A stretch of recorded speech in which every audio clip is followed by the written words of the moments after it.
I was not really happy with my job. Huh. I wanted to do something else. So I resigned from my job, moved to Australia to do my MBA. So I would have applied for around 300 jobs, but I couldn't find any. So I started working as a cleaner over here, distributed newspapers, did a lot of odd jobs, and Huh. finally found an internship. And then slowly I was able to build my business. What were you thinking exactly, and what were your thoughts exactly when you were in the job? Because right now we have seen so many people, struggling with that phase. So what is that kind of, mindset? Is that kind of mindset shift, or is that kind of some trigger point, or what is that exactly which led, you know, now I'm going to start my own thing? When you finally, decided, and you finally decided to start your own company. So what are the, starting challenges? Your customer doesn't care about how good your solution is or how many features you have. Your customer cares about one single thing, that what problem or pain point are you solving. What I feel is that the era of SaaS softwares on its own is going to be dead, and it's all going to be about artificial intelligence from here on. Hmm. Almost every SaaS startup is going to be, they have to either evolve themselves or they are going to be replaced by an AI equivalent. Attention is the biggest currency. Once you have attention, it's very easy to sell anything. Like you can sell a book, you can sell a course, you can sell your service, you can sell a product, doesn't matter what. If you've got attention, that's the biggest currency in itself. And I think that will solve most of the freelancers problems as well, because those freelancers which rely heavily on the freelancing marketplaces, and they just sit there and don't get orders, and they are worried and stressed out that we're not getting orders. If they just simply put out, as you mentioned, their whole journey in the social media, so they're not bound to that marketplace anymore. And you don't have the money but you have the time, then you have to spend it. If you don't, 100%. if That's a great then concept. Absolutely. time is your only resource. And when you're starting a business, and you, Yeah. you don't have lots of funds, but you have the time, so you got to invest it. What do you see where the most of the startups lack? So there are 98% startups that fail. And the most common thing why they fail is,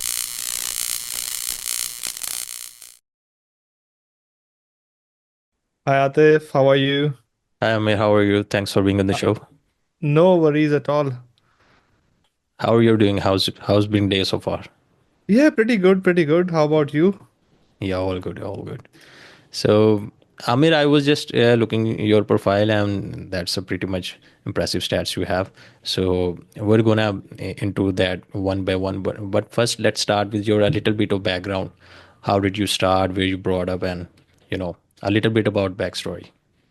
Sure, absolutely. So I was born in India, and my most of education happened in Aligarh Muslim University. So I did my bachelor's in mechanical engineering, and I was working as a production manager at Honda Cars, but I was not really happy with my job.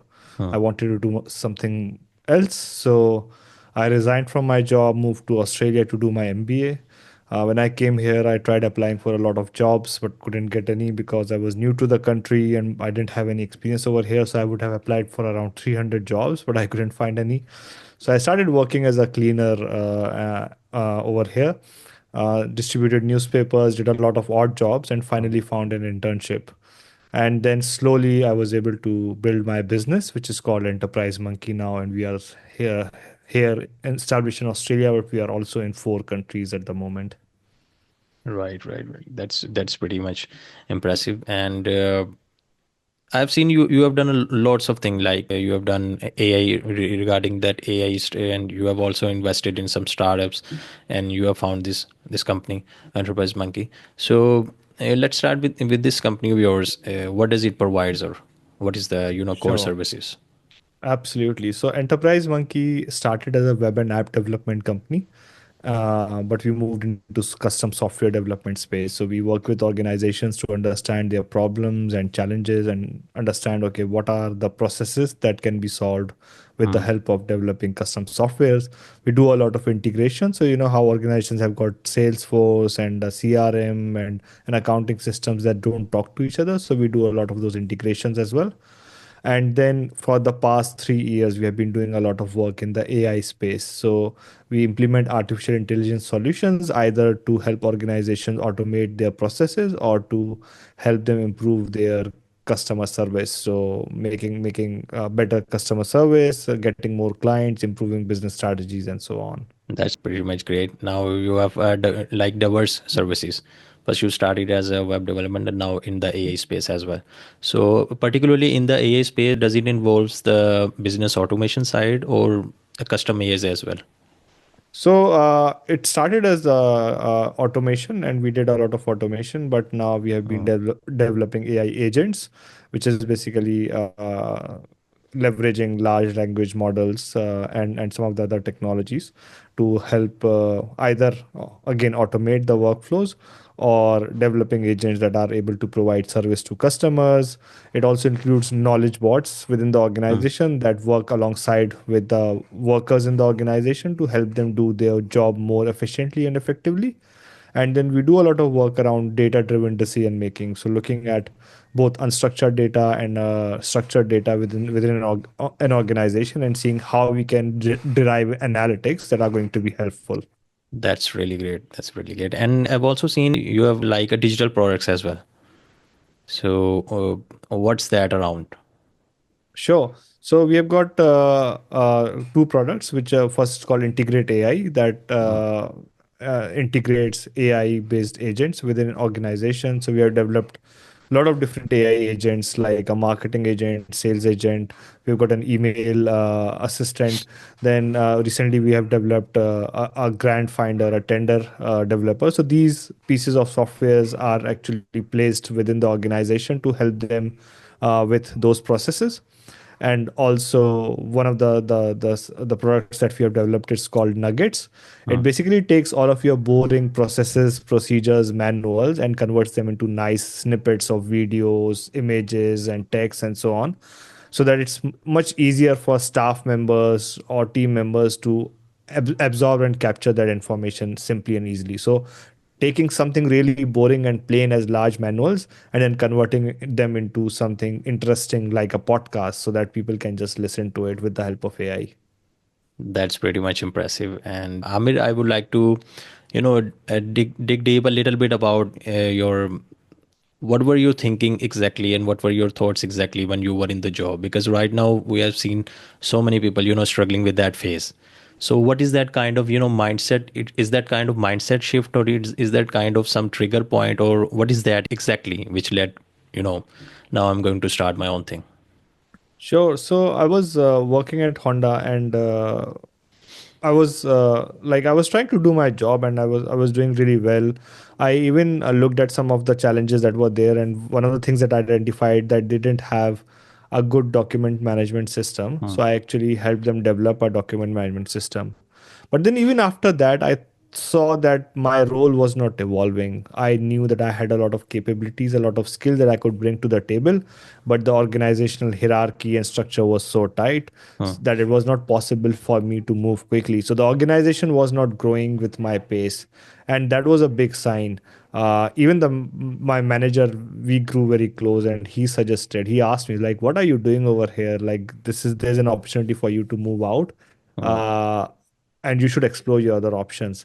So that was a big trigger for me to say, okay, if this organization is not going to move with my pace and would not give me enough opportunities, I think I should go out and do something on my own. And it's not like that I moved to business straight away. I tried applying for a lot of jobs. I looked at different roles which could almost satisfy my appetite in terms of where I wanted to grow. Hmm. uh, but I could not find a role that could satisfy me. And that's when I thought, okay, this is something that would probably, like, if I do something on my own, then I would be able to go at that pace. So even when I have founded a company and I employ a lot of people, I make sure that I am providing an environment for people so that they are growing quickly with my organization, so that they don't have to leave like I had to leave at that point of time. And that's actually really beautiful. And you mentioned one major point, which I just picked from the, your whole story, that you have got to like a growing appetite inside you, a will to grow up, and that's how it should be, and that's how you are going to lead to somewhere you want to be. That's absolutely beautiful. And 100%.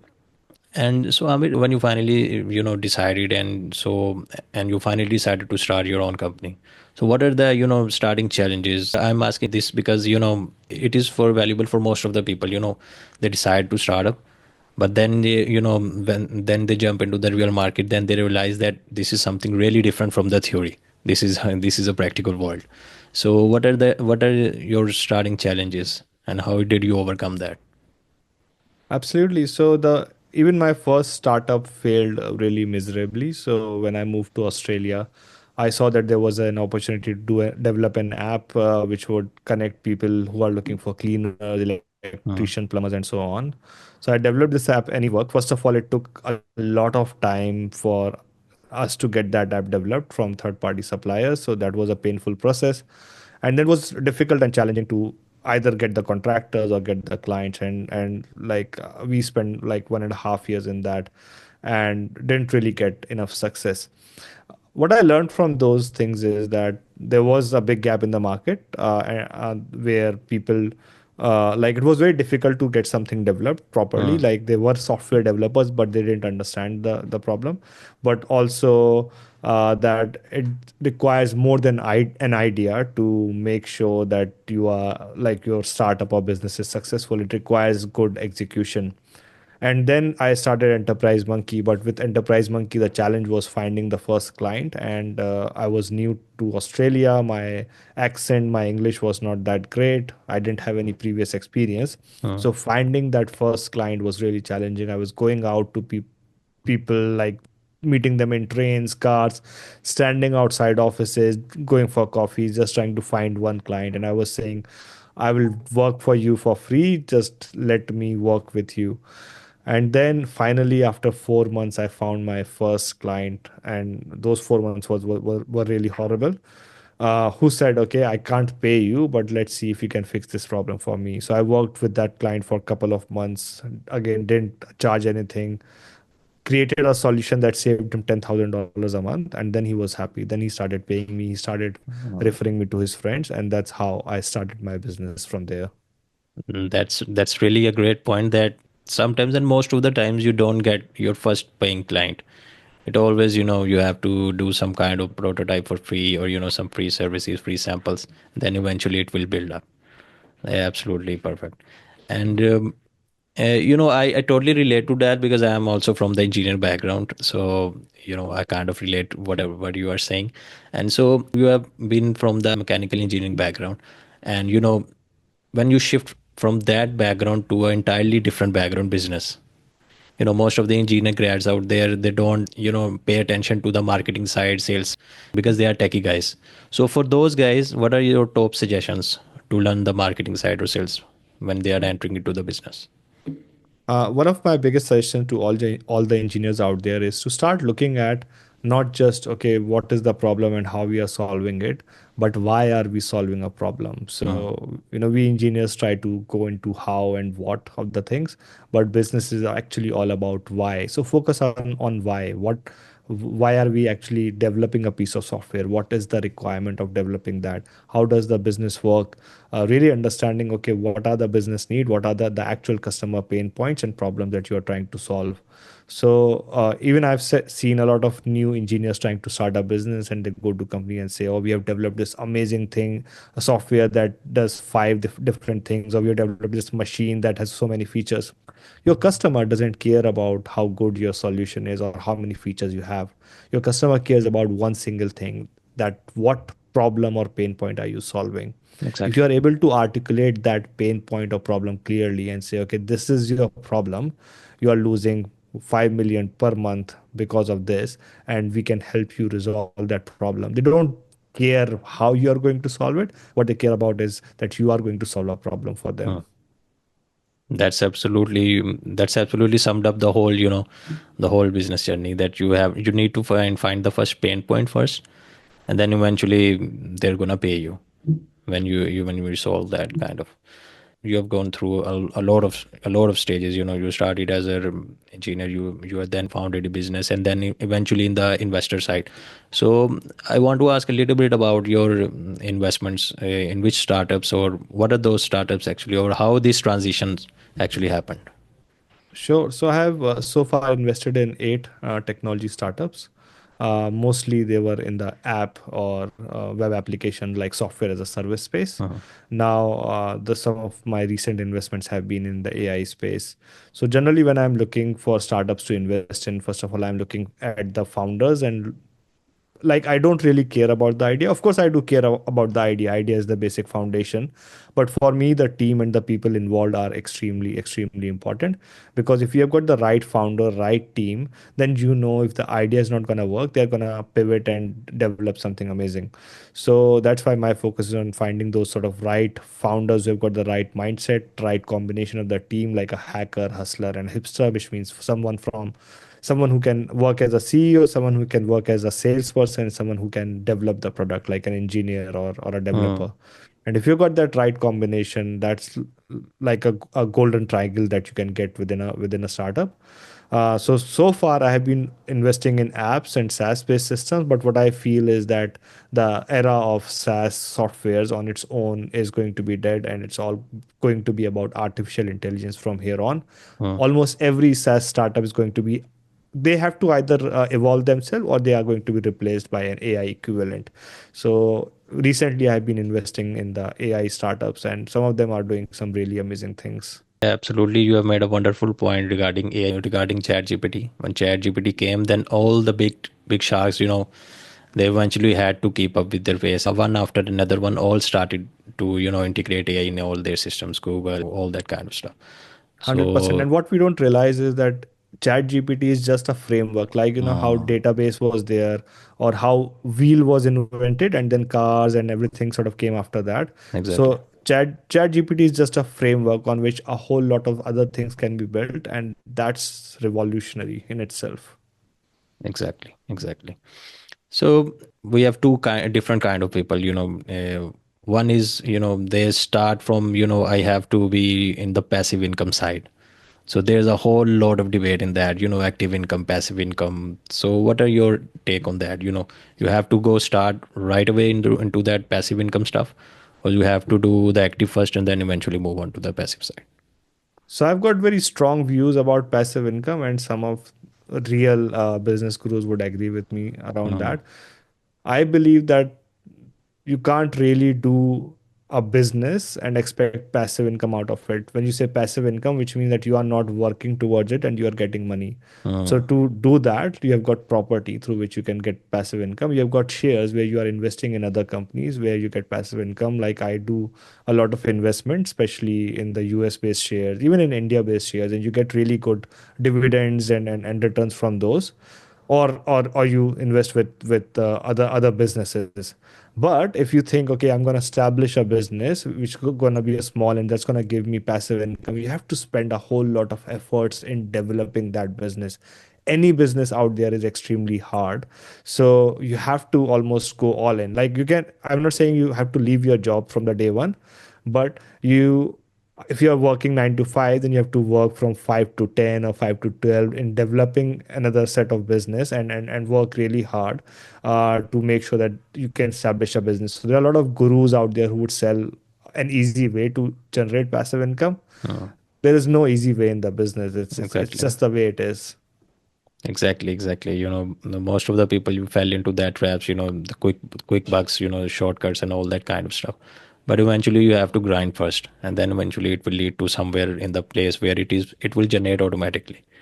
Absolutely, yeah. Totally get it. Totally get it. So regarding that active and passive income side, and for all the people out there who wants to go into that business kind of stuff, so how they start to learn, what are the the fundamental blocks that they need to consider it, or what are the fundamental blocks that they need to learn themselves? Sure. So there are two parts of it. First is that, of course, how to learn about business, and I would say the best way to learn about business is by doing it, by uh, getting started. And there are a lot of resources that are out there. Like YouTube is filled with, like, if you want to start a business, there are so much of content that's out there on YouTube for free that you can learn from. You don't need to read a lot of books or purchase a lot of courses or things like that. uh, Most of the information is out there. And then next, you LinkedIn is a great resource for connecting with the people who are already in those fields.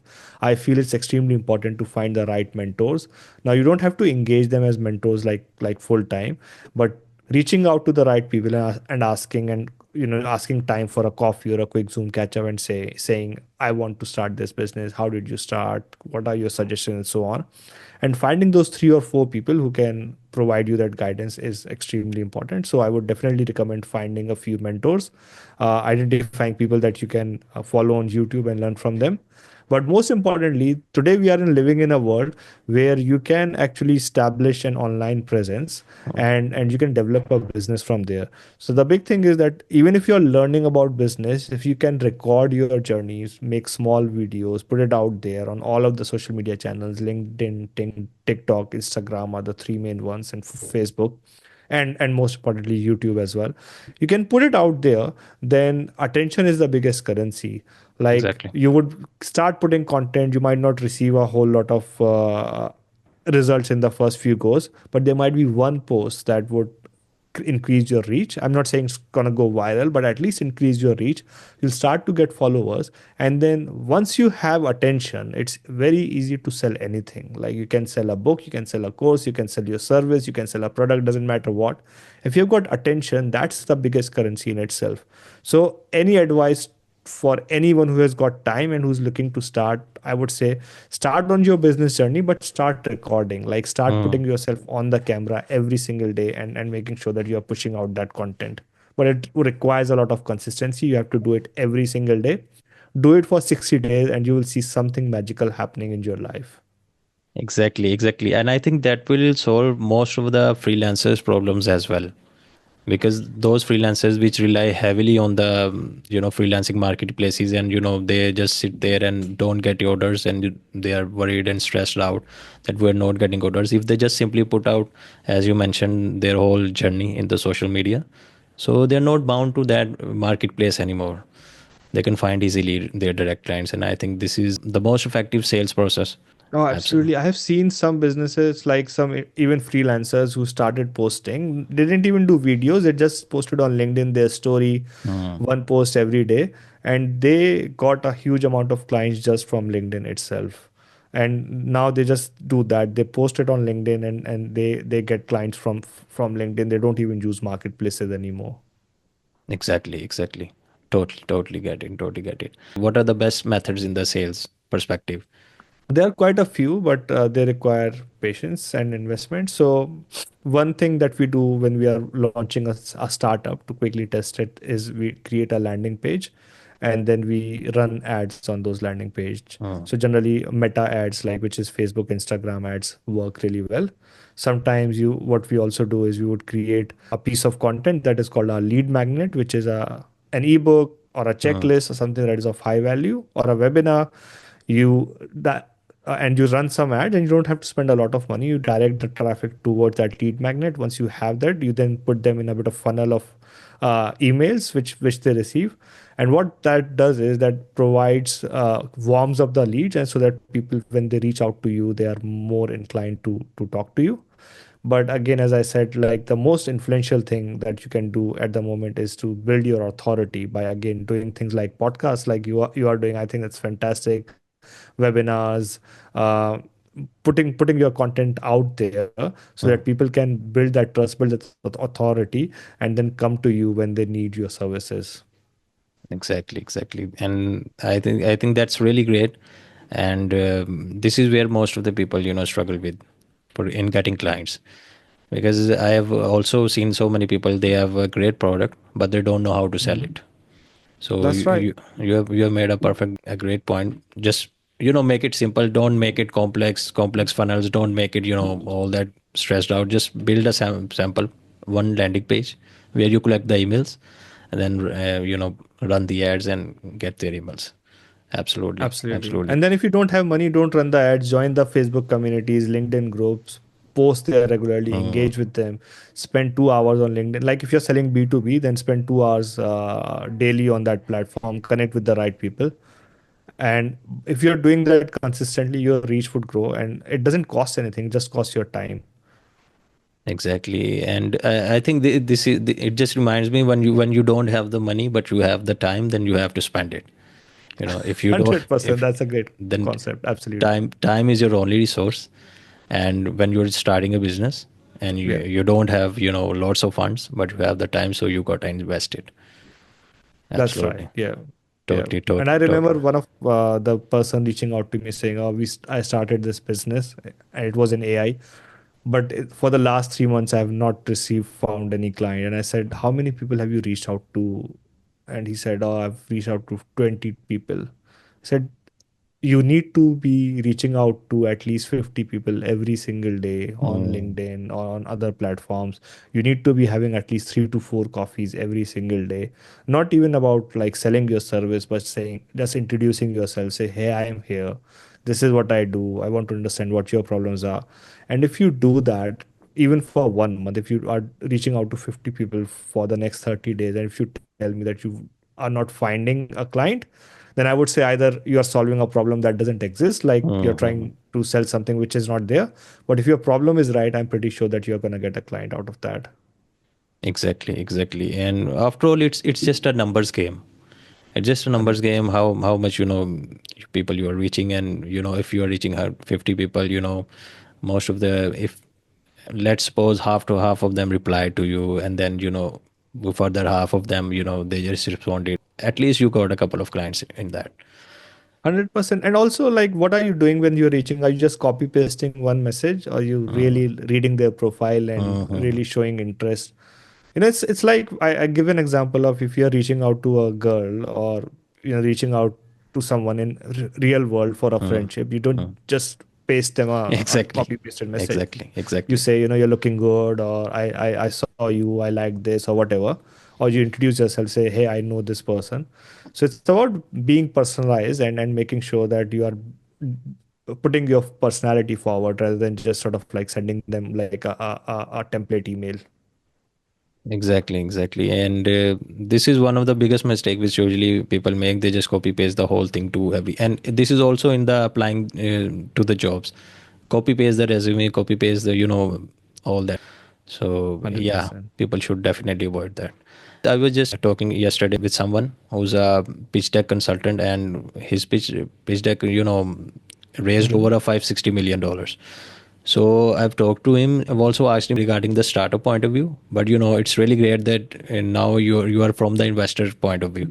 So I would like to ask from you as an investor, what are your top, when someone came to you, or when you approach someone, what are the top things you look into the startup?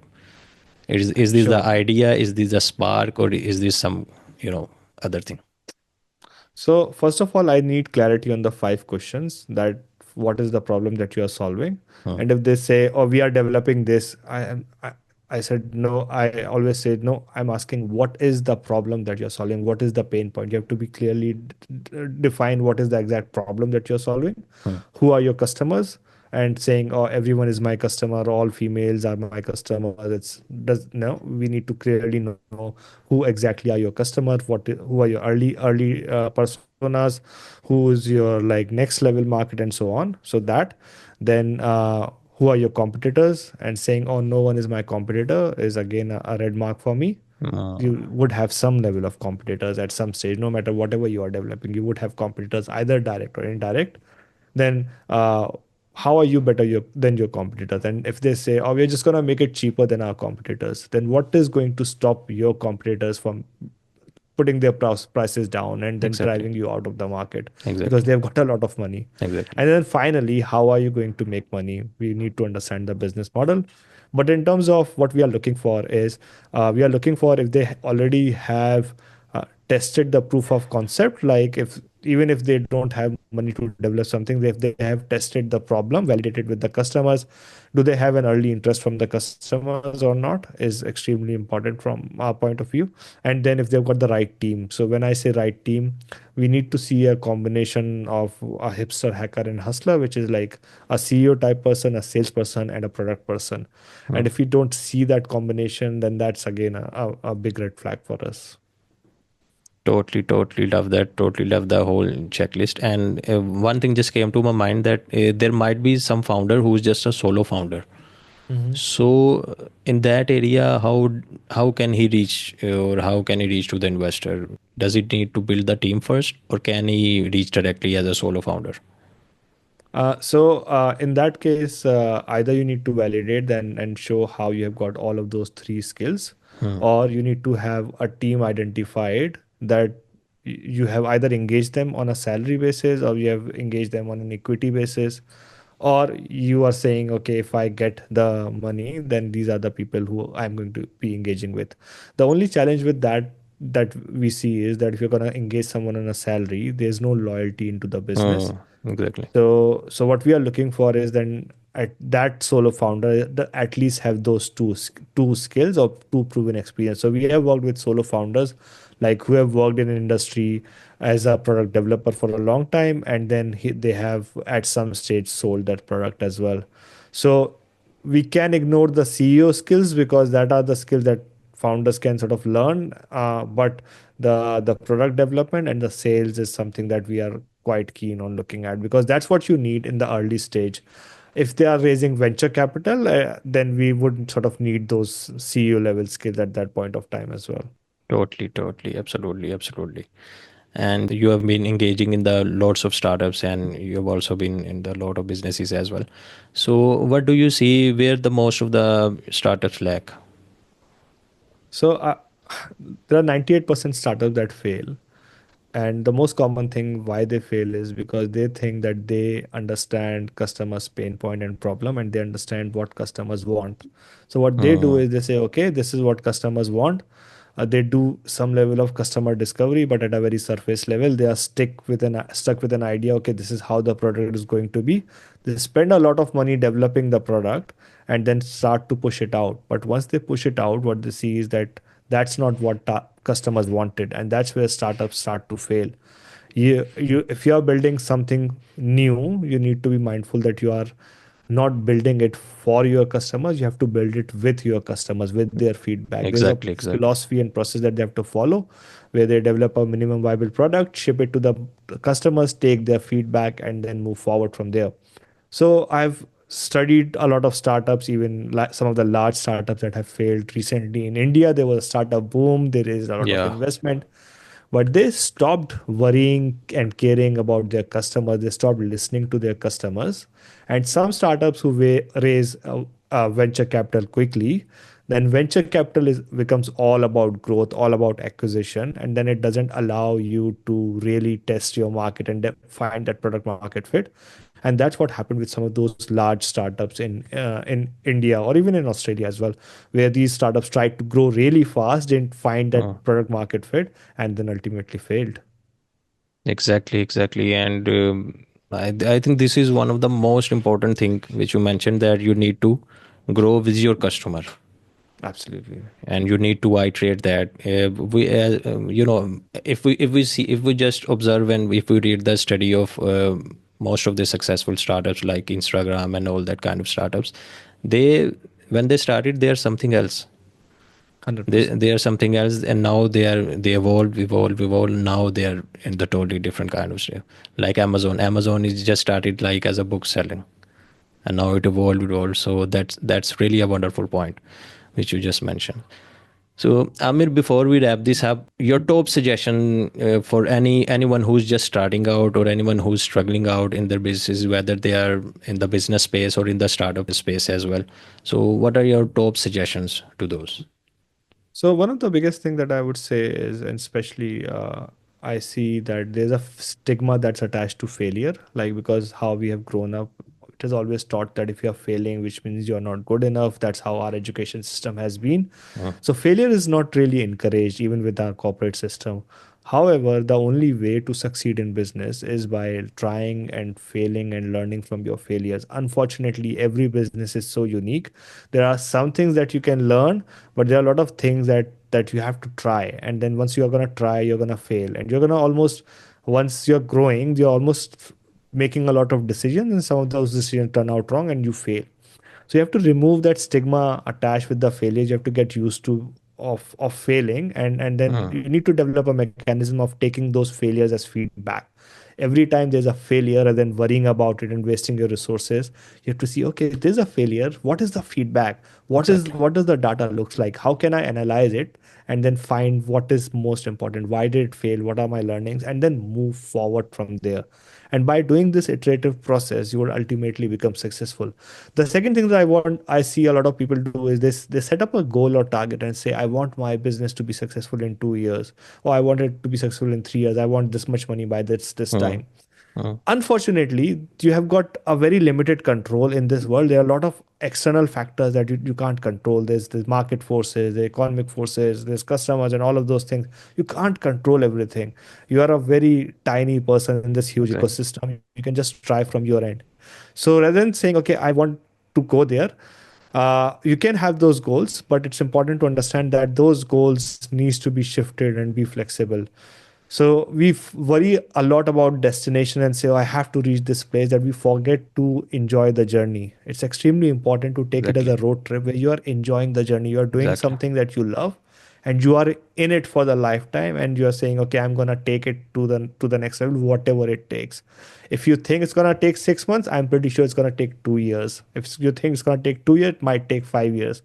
But though the people who don't give up, who continue to learn from their failures and enjoy their journey continuously rather than worrying about the destination, are the ones who succeed at the end. And that's something that you have to develop among yourself.